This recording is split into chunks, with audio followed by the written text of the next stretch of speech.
प्यारे बच्चों, आप सभी ने केपलर के ग्रहों की गति संबंधी नियम हमारे द्वारा पढ़ा।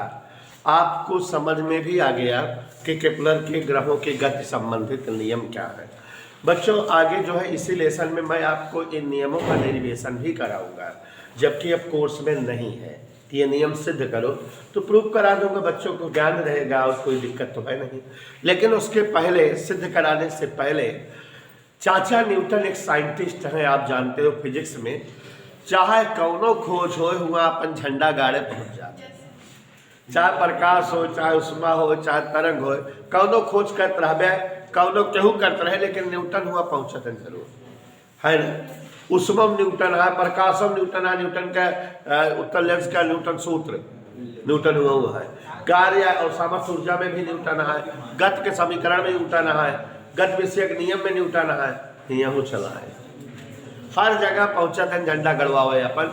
तो अब यहाँ पर देखो, जो केपलर ने नियम बनाए, केपलर ने जो भी नियम बनाया महविश, उन नियमों का न्यूटन ने अध्ययन किया और उन नियमों के आधार पर अपना नियम फेंक दिया। तो पहले नियम क्या है केपलर की, ये जानो। केपलर के नियम हमने आपको समझाया है अस्मिडान। केपलर के नियम, प्रत्येक ग्रह, पहला नियम है, सूर्य की परिक्रमा दीर्घवृत्ताकार पथ पर करते हैं और सूर्य उस दीर्घवृत्तीय पथ के किसी एक नाभि पर होता है। यही पहला नियम समझाया है कि नहीं? तो उसी तरह से ये पहला नियम था।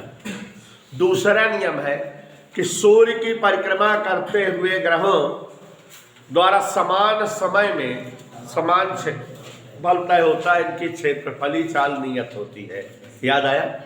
और तीसरा नियम क्या था उन्हें सा बेटा, कि प्रत्येक ग्रह जब सूर्य की परिक्रमा करते हैं तो उनके परिक्रमण काल का वर्ग उनके द्वारा तय दीर्घवृत्तीय पथ की अर्ध दीर्घाक्ष के तृतीय घात के समानुपाती होता है। टी स्क्वायर प्रपोर्शनल ए क्यू। तो बच्चों, एक वैज्ञानिक हुए न्यूटन, उन्होंने केपलर के नियमों का अध्ययन करके ग्रह और सूर्य के लिए कुछ विशेष बातें प्राप्त की।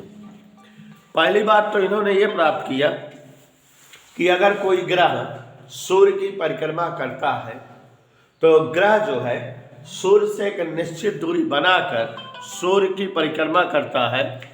ग्रह सूर्य से एक निश्चित दूरी बनाकर सूर्य की परिक्रमा करता है ना। सूर्य से एक निश्चित दूरी बना करके सूर्य की परिक्रमा करता है। ग्रह सूर्य से एक निश्चित दूरी बनाकर सूर्य की क्या करता है? परिक्रमा करता है। तो न्यूटन ने कहा कि जैसे मान लेते हैं कोई यम द्रव्यमान का ग्रह है, सूर्य से r दूरी बनाकर सूर्य की परिक्रमा b वेग से कर रहा हो। अगर कोई m किलो का उपग्रह हो और सूर्य से r दूरी बनाकर सूर्य की परिक्रमा b वेग से कर रहा हो, ऐसे इन्होंने माना केपलर के नियमों से न्यूटन का निष्कर्ष। ये न्यूटन साहब जो है केपलर के नियमों से अपनी कहानी ला रहे हैं। इधर ओके, केपलर के नियमों से न्यूटन क्या पा रहे हैं? ये मान लिए कि कोई ग्रह है, कितने द्रव्यमान का, कितने दूरी परिक्रमा कर रहा है सूर्य?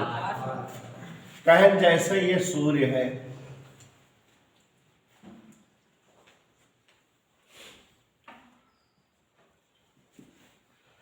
इससे r दूरी की कक्षा में कोई एक ग्रह जिसका द्रव्यमान है v वेग से सूर्य की परिक्रमा कर रहा है।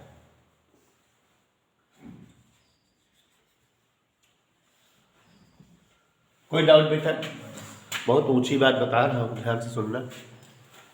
माना अभी समझ में आ जाएगा सर बताना क्या चाहते हैं, अभी नहीं समझ में आ रहा, साजिद आइडिया वाला। यम द्रव्यमान का एक ग्रह v वेग से सूर्य की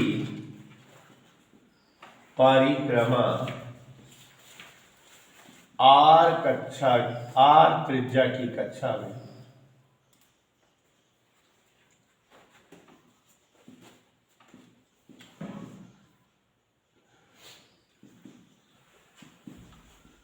ठीक। तो अब यहां केपलर के नियम लगाएंगे। केपलर का पहला नियम है कि प्रत्येक ग्रह सूर्य की परिक्रमा दीर्घवृत्ताकार पथ पर करते हैं।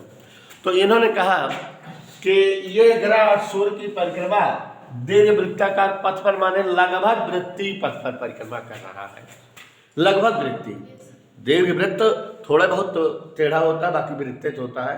तो कहे कि अगर ये जो है सूर्य की परिक्रमा लगभग वृत्तीय पथ पर कर रहा है तो वृत्तीय गति को बनाए रखने के लिए आपको पीछे भी कई जगह बताए हैं कि कोई वस्तु वृत्तीय गति तभी कर पाती है जबकि उसको एक स्पेशल बल मिले, अभिकेंद्र बल। जो लोग नहीं जानते हो जानते रहो कि अगर कोई वस्तु वृत्ताकार पथ पर गति करती है तो उसको एक बल की जरूरत होती है जिसका नाम होता है अभिकेंद्र बल, जो केंद्र की ओर लगा होता है और जिसका सूत्र होता है mv²/r। तो अगर ये ग्रह सूर्य की परिक्रमा कर रहा है, वृत्तीय पथ पर कर रहा है, तो इसको जो है परिक्रमा करने के लिए कौन से बल की जरूरत होगी? तो माने ग्रह और सूर्य के बीच अभिकेंद्र बल लगा होगा Fmv²/r। यदि ग्रह, ध्यान से देखना, सूर्य की परिक्रमा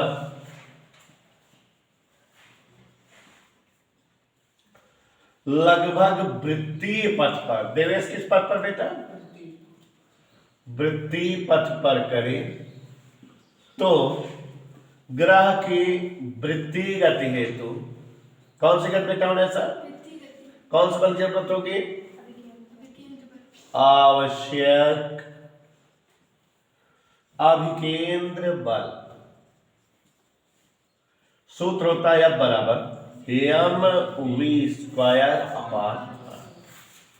कोई डाउट बेटा? समझ आया?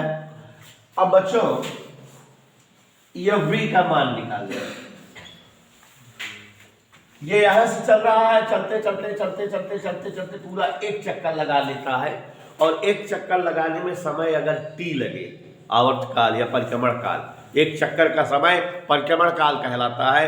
कोई भी वस्तु एक चक्कर पूरा करने में जितना समय लगाती है उसे आवर्त काल या परिक्रमण काल कहते हैं।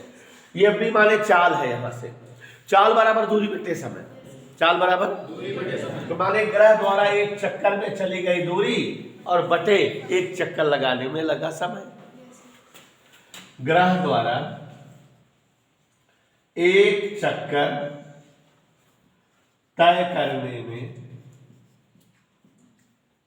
तय दूरी, नहीं समझ रहे देवेश? दूरी बटा समय ही तो होगा। ग्रह द्वारा एक चक्कर तय करने में लगा समय। आप लोग चित्र में देखो कि ग्रह जब एक चक्कर लगाएगा कितनी दूरी तय करेगा? परिधि के बराबर। यह वृत्तीय पथ की परिधि हो जाएगी कि नहीं? 2πr। और समय कितना मान लिए? परिक्रमण काल ग्रह का t है, रख दे वहां पर बेटा v की जगह। इसलिए F बराबर m/r इंटू v², 2πr/t का। मजा आया कि नहीं? बराबर। तो F बराबर m/r 4π²r²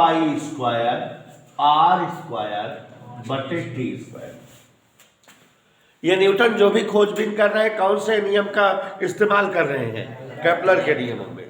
तो केपलर के नियम में आपने पढ़ा है क्या? केपलर नियम से याद करो पुरानी बात, t² प्रोपोर्शनल, यहां r है ना, यहां r है कि नहीं? तो t² बराबर kr3, कोई कांस्टेंट है। मजा आ गई यहां तक?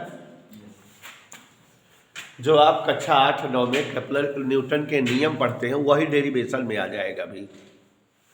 कितना समझ में आया बेटा? यहां लिख दे रहे हैं, जगह नहीं हुआ इसलिए। F बराबर m/r, देखते रहना सब लोग, ताड़ते रहना, 4π² r² अपान, कोई डाउट? टी स्क्वायर का मनवा रहती है 4 पाई स्क्वायर ये एम अपान के, देखो 4 पाई स्क्वायर एम और ये के इंटू आर का बचा, नीचे क्या आ रहा है आर घाते 4, ऊपर आर घाते 2, के क्या मान आए। मतलब ये पता लग गया न्यूटन के हिसाब किताब से कि ग्रह जब सूर्य की परिक्रमा करते हैं तो ग्रह की गति के बनाए रखने के लिए जो बल होता है वो 4 पाई स्क्वायर अपान के एम अपान आर स्क्वायर होता है। एक बात और समझो, इससे क्या प्रकट हो रहा है, यह 4 पाई स्क्वायर अपान के कांस्टेंट है कि नहीं? बराबर और कांस्टेंट कब लगता है? जब समानुपाती का चिन्ह हो, एफ समानुपाती M upon R square, implied F समानुपाती एम और एफ समानुपाती 1 अपान आर स्क्वायर।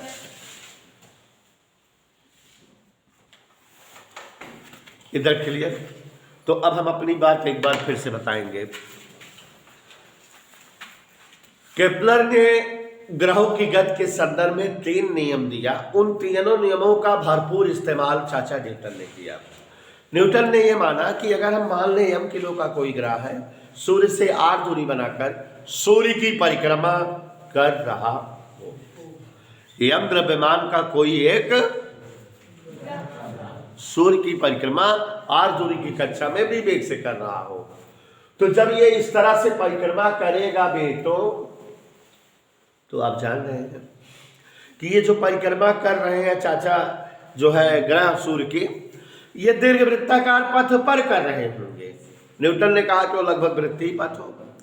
फिर उसके बाद दिमाग ठीक जो है इसमें भिड़ा दिया कि दुनिया की कोई भी वस्तु जब वृत्ताकार गति करती है या वृत्ताकार पथ पर गति करती है, चैप्टर वृत्तिगत पढ़ाऊंगा, अभी पढ़ाया नहीं तो उसे बताऊंगा कौन से बल की जरूरत होती, अभिकेंद्र बल। और अभिकेंद्र बल सेंटीमीटर फोर्स की वैल्यू या बराबर या v स्क्वायर अपान आर होती है। तो यहाँ अभिकेंद्र बल ग्रह की गति के लिए यहाँ v स्क्वायर अपान आर हुआ। v चाल बराबर दूरी बटा समय, एक चक्कर में चली गई दूरी जो कि 2 पाई आर है, बटे लगाने में समय, एक चक्कर पूरा करने में लगे समय को आवर्तकाल या परिक्रमण काल कहते हैं। ठीक से लिख दिए। तो बेटा हिंदी में v का मान है 2 पाई आर अपान टी लिख दिए। तो ये ब्रैकेट विस्तार किए 4 pi square R square upon T square. केपलरवा बताया है तीसरे नियम में टी स्क्वायर बराबर क्या होता है, के आर क्यूब।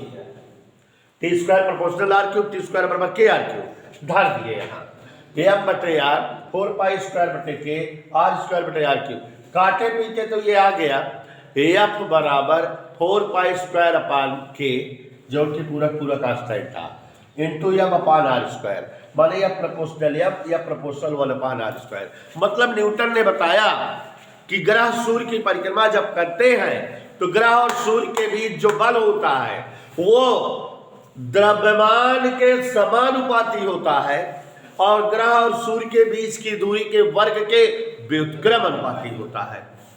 और बाद में न्यूटन ने और भरपूर प्रयोग किया, और जब प्रयोग ढेर सारे किया तो इन्होंने बताया कि यह चीज केवल सूर्य और ग्रह के लिए ही सत्य नहीं है, बल्कि इन्होंने बताया कि ब्रह्मांड में, चाहे जल में, चाहे थल में, चाहे वायु में, चाहे जमीन पे, चाहे जहां कहीं कोई अगर 2 वस्तु रखी जाती हैं तो दोनों एक दूसरे को अपनी ओर खींचती रहती हैं, आकर्षित करती रहती हैं।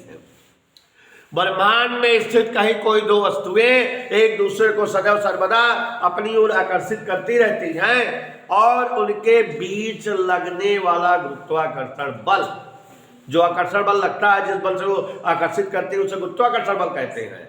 और वो बल उनके द्रव्यमानों के समानुपाती होता है और बीच की दूरी के वर्ग के व्युत्क्रमानुपाती होता है। और उसे अलग से न्यूटन ने बताया था, उसे न्यूटन का सार्वत्रिक गुरुत्वाकर्षण नियम कहते हैं। और उस नियम से दुनिया में बहुत सारी खोजें हुई हैं। न्यूटन वास्तव में अमर हो गए।